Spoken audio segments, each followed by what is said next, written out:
Magandang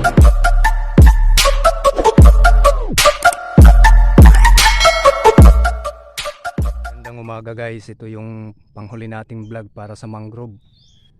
Ito yung tinatawag na tabaw kung sa amin. Mainam tong gawin ng panggatong at saka pangposte ng bakod. At ginagawa din ito ng materyales ng bahay kubo. Ito yung matibay. Yun.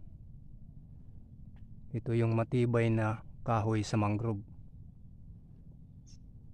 So karamihan dito minsan ginagawa to na uling din.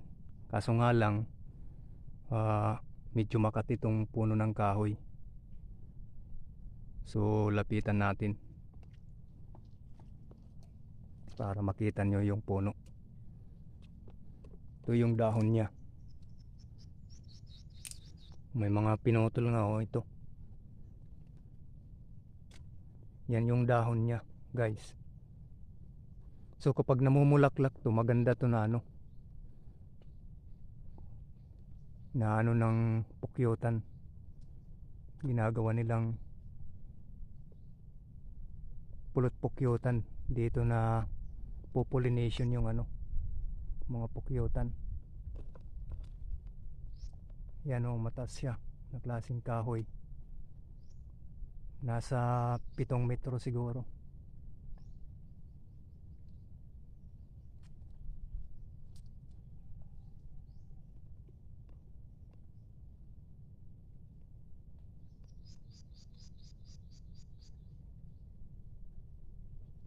So ito yung dahon niya guys. Makikita nyo. Yun.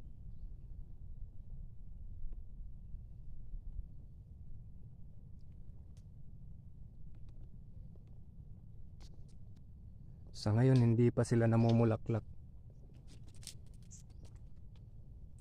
Sayang hindi nyo makikita yung bulaklak niya. Kulay pula yung bulaklak niya ng tabaw na to. Yun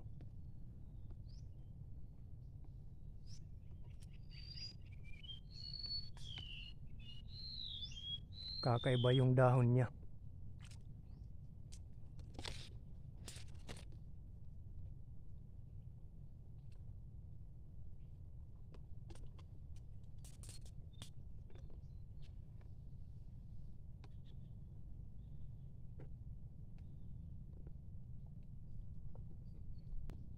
So ito guys, makikita nyo talamak dito talaga yung pamputol ng mga puno. Ayun yan yung sinasabi ko na ginagawa nilang mga materyales. Pinampuputol nila yung mga sanga. Yan yung sinasabi ko. Ito yung bulaklak niya yung bulaklak ng tabaw.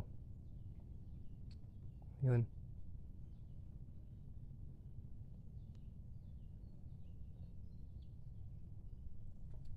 So sayang pinutol nila at hindi nila dapat tinaalagaan to.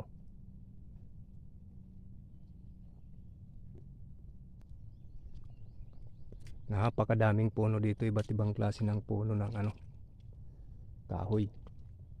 Kaso nga lang ngayon pinagpuputol nila.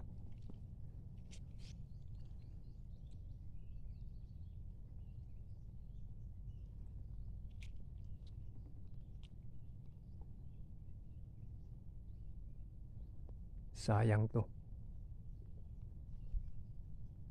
Yun, madami yung puno.